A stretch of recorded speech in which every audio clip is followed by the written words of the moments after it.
une grande tour, de la neige, et un sentiment d'inquiétude était en train d'envahir le corps des aventuriers. L'équipe était formée d'un paladin de la lumière, Théo de Silverberg, d'un demi-élémentaire archer, Shintakori, avec son invocation Icy, d'un nain mécanicien au bras robotique, Grunleck von Crane, d'un demi-diable pyromage, Balthazar Octavius Barnabé Lennon, mais également de deux de leurs compatriotes qui les avaient rejoints. Mani le Double, un mercenaire elfe engagé une fois encore par Théo de Silverberg, et Aldo Azur, un immortel troubadour au pouvoir de contrôle du temps.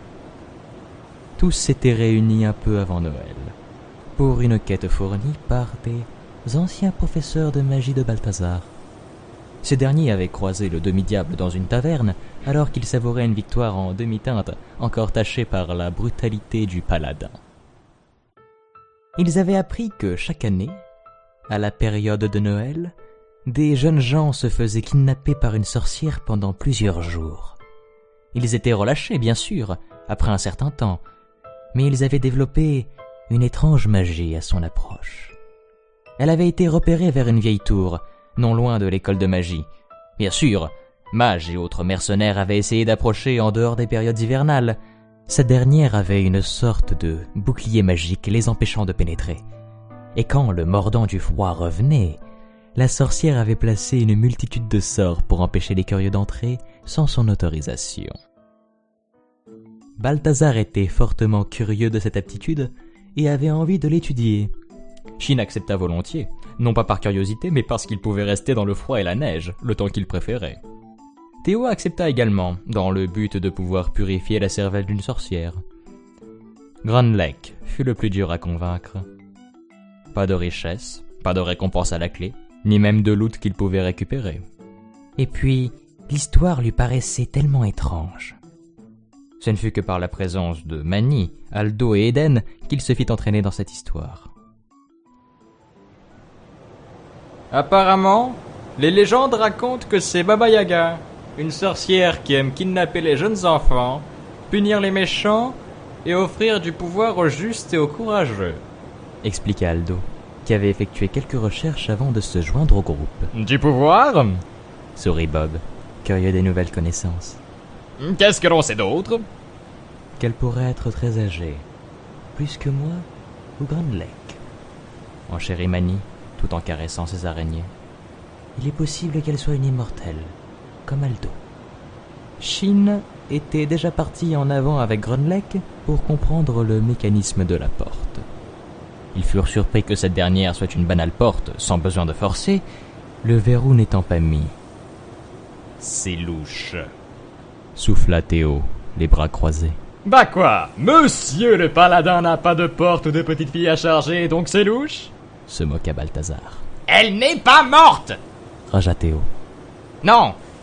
Ce qui est étrange, c'est que nous n'avons eu aucun obstacle sur la route. Pas de magie, pas de piège. Comme si on nous attendait. Ça ne me plaît pas. Bah, on est là pour voir ce qu'il y a à l'intérieur. On y va, et puis on réfléchira après. » Les discours de Théo et de Bob étonnèrent plus d'une personne dans le groupe. En effet, habituellement, le mage avait tendance à freiner le paladin dans ses démonstrations de force. Mais la curiosité de l'apprentissage de nouvelles connaissances avait, semble-t-il, changé la donne, sans aucune difficulté. Balthazar ouvrit la porte et pénétra en premier dans la tour. Théo le suivit de près, visiblement énervé par l'inconscience du mage. Mani était à ses côtés avec Shin. Grunleck et Aldo fermaient la marche. L'intérieur était bien plus grand que pouvait le laisser croire l'extérieur. Et surtout, cela n'avait pas l'apparence d'une tour, comme il s'imaginait. Pas de grands escaliers pour monter jusqu'au plus haut de la tour. Pas de grandes fenêtres en hauteur. Le plafond était même bas pour une tour. Balthazar avait du mal à se tenir droit à l'intérieur, tout comme Théo. Des tapis recouvraient l'ensemble des murs avec des motifs divers, animaux, batailles, bateaux, villes, et des sortes de créatures robotiques tirant d'étranges faisceaux lumineux. Des bibliothèques immenses, avec des fioles étranges et ésotériques. Parfois des chœurs, des organes, sûrement d'animaux ou d'humains. Des livres poussiéreux, des orbes de différentes tailles, formes et couleurs, des végétaux séchés, bref, un méli-mélo de divers produits magiques. Brutalement, la porte claqua derrière nos aventuriers, qui sursautèrent, entraînant un petit râle de douleur pour Théo et Bob.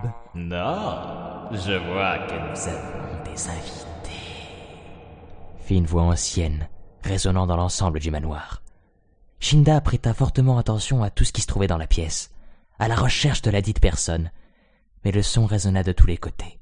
Un écho, puis un silence de mort. Il n'arrivait pas à trouver la provenance.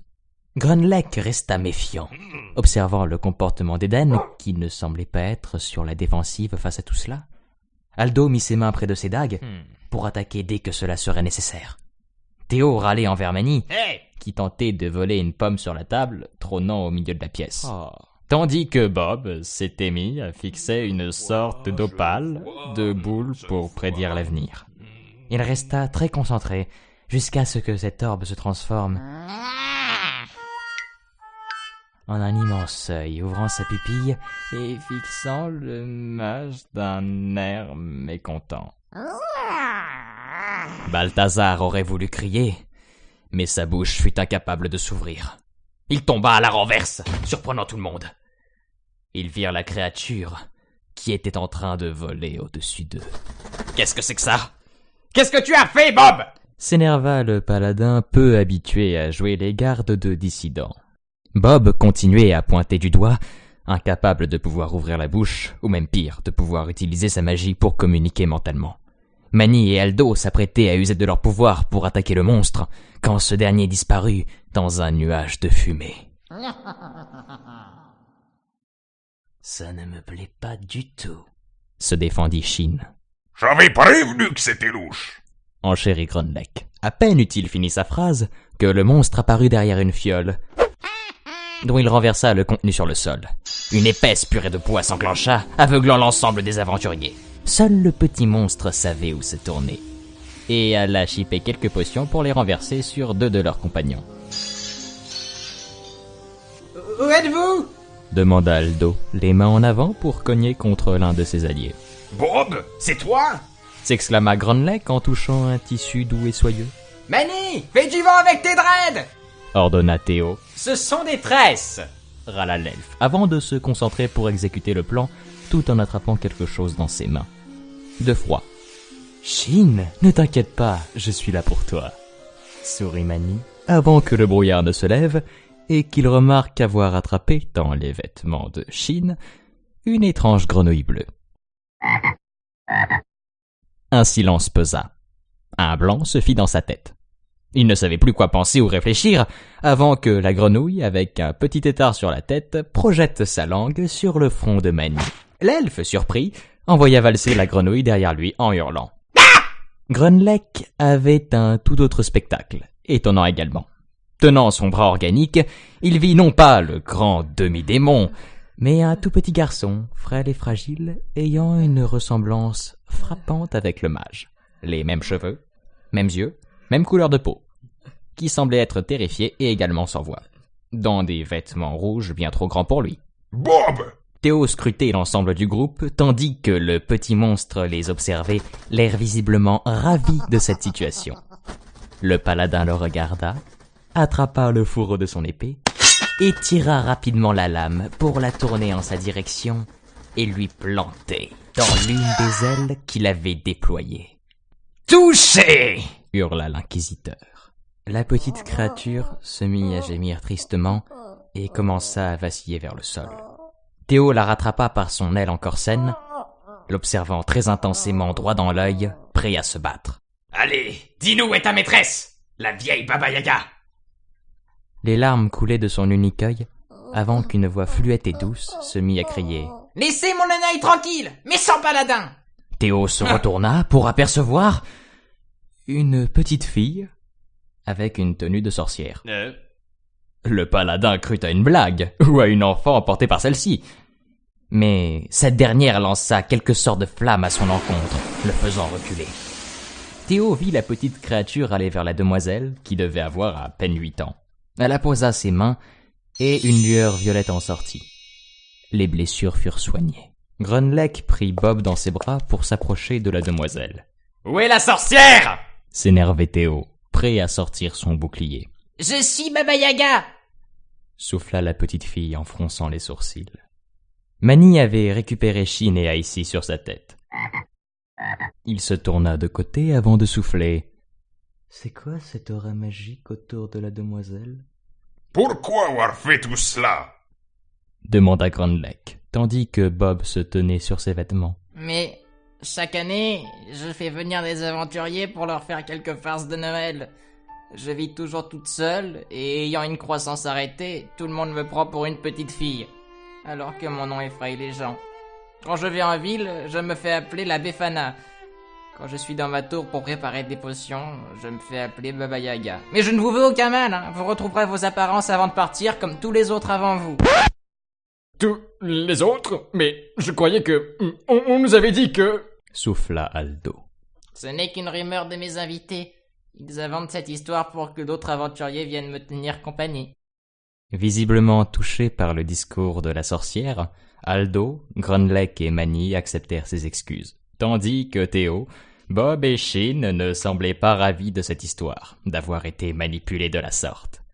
Ils acceptèrent bon an mal an cette fête, en ayant des apparences un peu particulières pour le mage et le demi-élémentaire.